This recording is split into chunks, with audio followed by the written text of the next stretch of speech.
Lucas 24, do 13 ao 24. Porque Lucas vai narrar para nós, então, que depois desse luto, num domingo de manhã, como essa manhã, diz assim, do 13 até o 24. Naquele mesmo dia, 2 deles estavam indo para um povoado chamado Emaús, a 60 estádios de Jerusalém. No caminho, conversavam a respeito de tudo o que havia acontecido. Enquanto conversavam e discutiam, o próprio Jesus se aproximou e começou a caminhar com eles. Mas os olhos deles foram impedidos de reconhecê-lo. Ele lhes perguntou, sobre o que vocês estão discutindo enquanto caminham? Eles pararam, com o rosto entristecido, e um deles, chamado Cleopas, perguntou-lhe, você é o único visitante em Jerusalém que não sabe das coisas que ali aconteceram esses dias? Que coisas? Perguntou. O que aconteceu com Jesus de Nazaré? Responderam. Ele era um profeta, poderoso em palavras e em obras diante de Deus e de todo o povo. O chefe dos sacerdotes e as nossas autoridades o entregaram para ser condenado à morte e o crucificaram. Contudo, esperávamos que era ele quem traria a redenção a Israel. Hoje é o 3º dia desde que tudo isso aconteceu. Algumas das mulheres entre nós nos deram um susto hoje. Foram de manhã bem cedo ao sepulcro e não acharam o corpo dele. Elas voltaram e nos contaram ter tido uma visão de anjos, e estes disseram que ele está vivo. Alguns dos nossos companheiros foram ao sepulcro e encontraram tudo exatamente como as mulheres haviam dito, mas não o viram. Amém? Veja só, Jesus, então, agora já ressurreto, ele não está mais na cruz, não está no sepulcro. 2 homens estão indo embora de Jerusalém, depois da festa da Páscoa, da crucificação, tristes, conversando pelo caminho, falando o que aconteceu com esse homem, que deveria ser o nosso libertador, né? Do nada aparece um 3º homem. A Bíblia vai nos dizer que esse homem é Jesus, o próprio Jesus aparece. E é claro que naquela época não tem rede social como a gente tem hoje, é muito mais difícil você reconhecer o rosto de alguém à distância, e principalmente porque Jesus ali já estava glorificado. Então eles não haviam como reconhecer Jesus ali naquele momento em que ele aparece. Jesus aparece, pergunta para ele o que vocês estão discutindo, e eles ali falando, você não sabe o que aconteceu? Começam a falar para Jesus do próprio Jesus. Olha que curioso. Mas isso me faz refletir em algo que talvez eu quero compartilhar com os irmãos aqui, e você se identifique também. Quantas e quantas vezes os nossos olhos não foram tapados, porque talvez a gente esperava que Jesus fosse agir na vida de uma forma e era de outra. Quantas vezes eu precisei, talvez, de um milagre na minha vida, e eu esperava, mas esse milagre vai vir por essa porta aqui. Mas o que Jesus estava fazendo era por outro lado. O que Jesus estava fazendo na minha vida era de outra forma. Os judeus estavam esperando um libertador, um homem que viria para libertar Israel e governar com Israel. Mas Jesus morreu, e agora ressurreto, ele está conversando com esses homens, e eles não reconheceram o mestre. Quantas vezes na nossa vida a gente pede para Deus que um sinal seja enviado e a gente não percebe que o próprio Deus já está falando com a gente. Quantas vezes nossos olhos estão difíceis de enxergar quando Jesus está operando. Alguma coisa já está acontecendo na sua casa, na sua vida, no seu comércio, nas suas finanças, e talvez você ainda não se deu conta de que esses pequenos detalhes já é Jesus operando na sua vida. São pequenos detalhes, pequenas coisas que vão fazendo a gente entender que Jesus já está presente. Talvez não era como a gente imaginava, não era como os judeus imaginavam, mas ele já está presente agora caminhando com esses 2 homens. O que a gente vai ver então são 2 homens que não reconheceram Jesus, estão conversando com ele e nada tem que ser do jeito que a gente acha que tem que ser. Eles estão ali decepcionados, eles estão de luto e eles acham talvez que a libertação judaica de Roma viria de um grande líder, viria de um grande homem, mas esse Jesus ele não veio só para libertar eles de Roma, ele veio para libertar eles do pecado. Veio para libertar eles desse mundo. Esse Jesus veio para prometer que o nosso governo não é aqui nessa terra, mas é numa Jerusalém celestial. É para onde nós estamos indo. E aí não adianta a gente ficar aqui chateado muitas vezes com a condição política que se impõe no nosso país e a gente fica frustrado, e de fato a gente fica, e é legítimo, mas a gente não pode esquecer que a nossa morada não é nesse lugar. Nós somos aqui transitórios, visitantes nesse lugar, porque o nosso lugar está com Jesus e Ele há de voltar para nos buscar. Só que se nós não estivermos com os nossos olhos abertos, nós não enxergaremos o Cristo que já está agindo na terra. Assim como esses homens não conseguiram identificar o próprio Jesus ali, nós também, se não estivermos espiritualmente ligados, não vamos perceber o que Jesus já está fazendo. Ele já está trabalhando. O seu Espírito Santo está trabalhando para preparar o seu povo que vai morar com ele no céu. Amém? Quantos aqui vão morar com ele no céu? Amém. Glória a Deus. E no versículo 21, eles dizem assim: e hoje é o terceiro dia desde que tudo aconteceu. Eles demonstram ali que não criam mais no sobrenatural, talvez.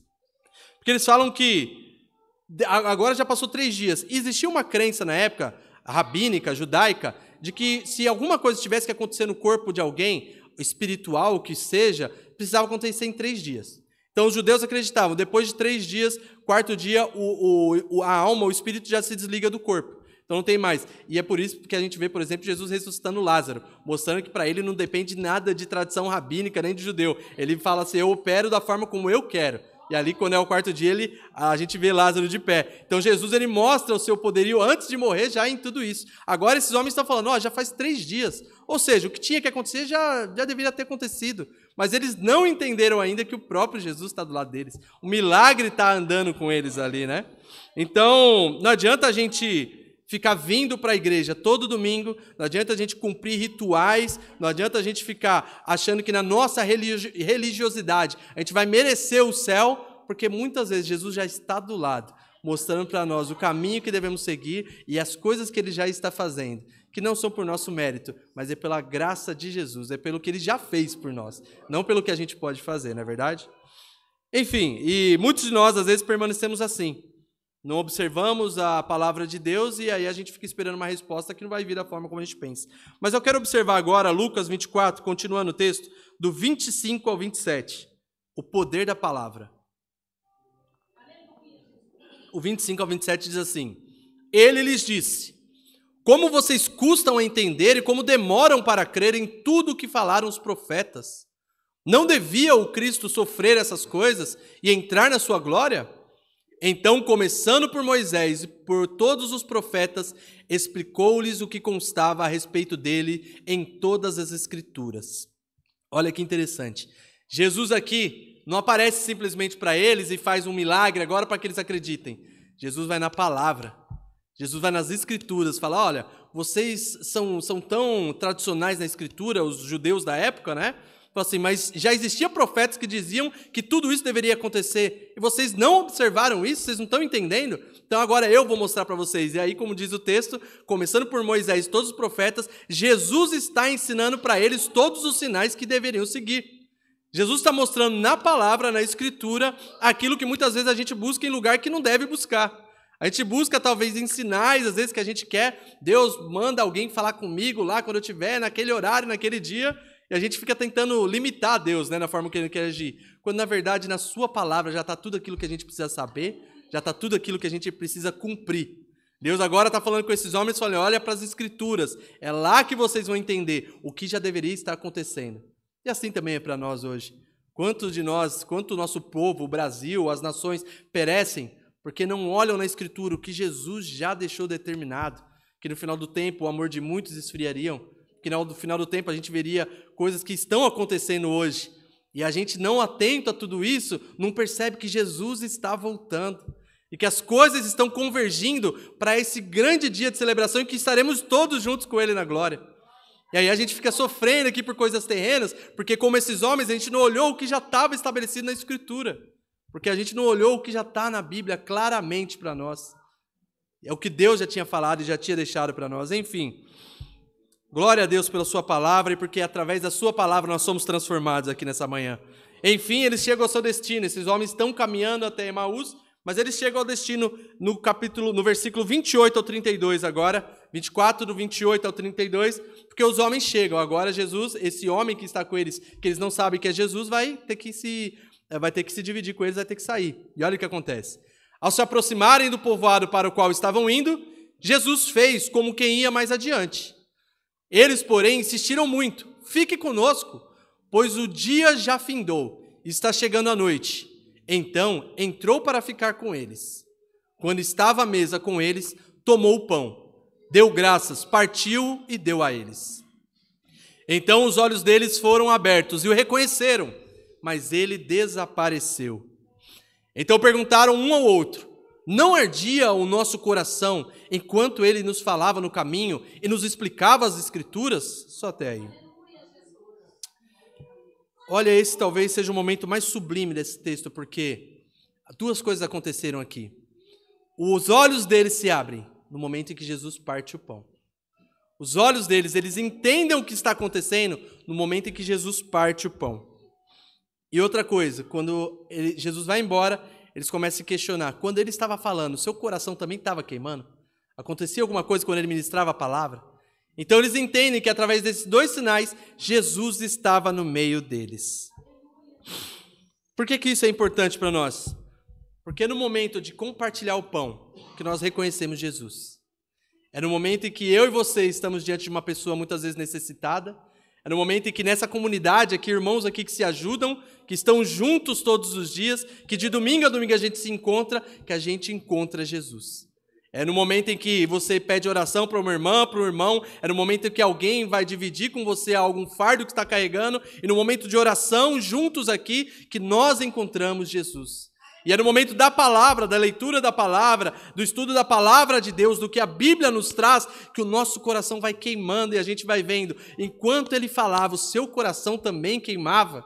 Porque é assim que Jesus se manifesta, através da sua palavra, ele vai colocando em nós, no nosso coração, na nossa mente, aquilo que a gente precisa para ter uma semana muito melhor do que a gente teve antes. Então é nesses domingos que a gente vem aqui celebrar, que a gente se encontra com Jesus. Não porque ele está aqui de carne e osso, mas porque o seu Espírito opera em nós. Que é no momento do partir do pão, no momento de compartilhar as coisas que compartilhamos aqui, não só financeiras, não só o pão da ceia, mas tudo que fazemos aqui como igreja, no momento de um apoio que você precisa de um irmão, de uma irmã, no momento em que nós estamos reunidos, que nós encontramos Jesus na igreja. Nós como igreja somos embaixadores do céu aqui na terra. E se nós estamos aqui, nós precisamos fazer a diferença. E como será que o mundo está olhando para a gente? Pessoas que realmente compartilham pão, partilham um pão e queimam o coração quando falam de Deus? Ou alguém que simplesmente vai à igreja? Essa é a maior diferença de um discípulo de Jesus ou não. Alguém que realmente tem um coração queimando e que precisa compartilhar essa palavra com um familiar, com um amigo, com um vizinho. E alguém que precisa olhar para o seu próximo e ver que Jesus, em um encontro, em um café, em uma conversa, em um momento de oração, está ali também, no meio. Ainda que estejam 2 ou 3, ele está no nosso meio, agindo e fazendo com que o Espírito Santo nos faça entender tudo aquilo que ele já deixou registrado na sua palavra. Enfim, concluindo agora, o texto termina nos versículos 33, 34 e 35. E esse é o resultado magnífico de alguém que teve o seu coração queimado pela palavra e alguém que experimentou a comunhão do partir do pão. Imediatamente levantaram-se e voltaram para Jerusalém. Ali encontraram os 11 e os que estavam com eles reunidos. E diziam: é verdade, o Senhor ressuscitou e apareceu a Simão. Então os dois contaram o que tinha acontecido no caminho e como haviam reconhecido Jesus quando ele partiu o pão. O resultado de um encontro com Jesus é coração queimando que precisa contar para outros o que ele já fez em nosso meio. O resultado de alguém que se encontrou com Jesus e entendeu a sua palavra agora é dizer para outros: olha, eu encontrei aonde tem pão para saciar a sua fome, onde tem água para saciar a sua sede. O resultado de alguém que se encontrou com Jesus é ter uma vida transformada, para que outros vejam que através da nossa vida transformada, o nosso mundo também pode ser transformado. Levítico 6 e 13 diz que mantenha-se aceso o fogo no altar, não se deve deixar o fogo apagado. E Hebreus 12, agora o Novo Testamento vai dizer que o nosso Deus é fogo consumidor. Então o fogo que nós precisamos deixar aceso é esse que queima no nosso coração quando a gente lê a palavra. O fogo que nós precisamos deixar aceso é esse que queima no nosso coração quando você lê a palavra, quando você ouve a palavra e quando Deus fala com você através da palavra. O fogo que Jesus quer deixar em nosso coração queimando é nesse momento de compartilhar o pão, compartilhar a palavra e de que aqui saiamos pessoas mais fortalecidas pelo que o Espírito Santo está fazendo nessa manhã. Todo domingo de manhã o Espírito Santo tem um encontro conosco aqui. Todo domingo de manhã Jesus tem um encontro conosco aqui. E todo domingo de manhã ele tem palavra para queimar no seu coração e pão para compartilhar. E eu creio que essa igreja vai estar cheia de pessoas sedentas por Deus e se alimentando do pão da palavra de Deus, porque Jesus está aqui. Amém? Quantos creem nisso? Existe um testemunho de um grande teólogo chamado John Wesley, um grande homem de Deus, e um testemunho fantástico da vida dele. Em um navio, em algum século atrás, ele estava no navio da Inglaterra para os Estados Unidos, para a América do Norte. Ele estava indo para evangelizar indígenas. Estava indo, então, John Wesley para evangelizar indígenas, e no meio da viagem, uma grande tempestade acomete o navio. Lembre-se que naquela época não tinha viagem de avião, então está indo no navio ali com um grande grupo de pessoas. E ali, no meio daquela grande tempestade, as pessoas, quando estavam no navio e começava a tempestade, todos começavam a ficar desesperados. Porque naquela época, muitos anos atrás, séculos atrás, era muito comum um navio que se perdia, não existia tecnologia para rastrear o navio, então o navio se perdia, o navio naufragava, pessoas que não chegavam no destino e ninguém sabia, a pessoa morria, muitas vezes muitas pessoas morriam. Então, quando acontecia uma tempestade, todo mundo ficava desesperado. E John Wesley, ele está lá indo, então, para a América do Norte, nesse navio, e o que a gente vai ver é que eles estão desesperados, mas existia um grupo ali de pessoas que não estava desesperada. E John Wesley deixou isso escrito em um de seus livros. Ele fala que um grupo de pessoas que vinham da Alemanha, e é um grupo chamado como moravianos. Eles estão na história da igreja. Os moravianos são pessoas maravilhosas que evangelizaram muitas nações. E os moravianos estavam nesse navio, e esse grupo de pessoas estava ali, eles estavam calmos. Enquanto o navio estava turbulento, quando a chuva estava turbulenta, o navio balançava, eles cantavam, estavam louvando a Deus. As pessoas com medo de perder suas vidas, pessoas com medo do naufrágio, e John Wesley diz que os moravianos calmamente cantavam e celebravam a Deus. Ele ficou perplexo quando viu aquilo. E aí, quando ele, já na América do Norte, durante um culto, ele ouviu um irmão pregando um comentário de Lutero, de Martinho Lutero, na Carta aos Romanos. E naquele momento ele disse uma das suas mais célebres frases, que ele fala assim: quando eu vi os moravianos ali, eu senti o meu coração levemente aquecido. Alguma coisa queimava no coração quando ele via a paz que existia no meio da turbulência, no meio daquela tempestade, nos moravianos. E é o que a palavra de Deus causa em nós. Quando a gente lê a palavra e quando a gente vê o que o Espírito Santo produz no meu e no seu coração, o nosso coração é aquecido, não porque nós merecemos e não porque eu ou alguém vai pregar a palavra bem ou mal, mas porque o Espírito Santo age quando Jesus está presente. Jesus estava presente no caminho de Emaús, Jesus está presente aqui todos os dias. Jesus está presente nessa igreja, Jesus está presente na sua casa, no seu trabalho, Jesus está presente aonde quer que tenha um coração disposto a estar aquecido por Ele. Se você talvez estava no caminho de Emaús, eu quero te dar uma notícia. Talvez você, assim como aqueles homens, em algum momento da sua vida você desanimou, você ficou sem esperança. Esses homens estavam esperando um Messias que ia governar Israel e ele morreu crucificado. Eles estão voltando, saindo de Jerusalém, voltando para Emaús. Mas no final do texto, os irmãos lembram que eles agora voltam para Jerusalém felizes. Muitos de nós, às vezes, estamos assim, saindo de Jerusalém porque a gente perdeu esperança naquilo que a gente achou que ia ser. Eu não sei qual é o seu pedido essa manhã, você que está online também, o que você tem orado a Deus, mas talvez você está como esses homens, saindo de Jerusalém, saindo do rumo que Deus mandou que você seguisse. Você está indo para outro caminho agora, porque falou aquilo lá que tinha que acontecer já era, não vai acontecer mais, estou desesperançoso, mas eu quero te encorajar nessa manhã. Jesus vai te encontrar no caminho de Emaús, vai ter que voltar para Jerusalém. Porque é em Jerusalém que Jesus mandou que esperássemos para receber o Espírito Santo. E muitas vezes em nossa vida, a gente caminha para o lado que Jesus não mandou, mas se nós estivermos atentos ao que o Espírito Santo está fazendo, o nosso coração no meio do caminho vai queimar e a gente vai ter que voltar para o rumo da onde Ele nos colocou. Então nessa manhã eu creio que o Espírito Santo está agindo em pessoas aqui, te colocando respostas que talvez você estava buscando, para que você volte ao centro da vontade de Deus, naquilo que Ele quer fazer através da sua vida. E assim como esses homens e a caminho de Emaús, nós seremos pessoas com o coração aquecido, dizendo: venham e vejam o que Ele está fazendo na CCA todos os domingos às 10 da manhã. Amém?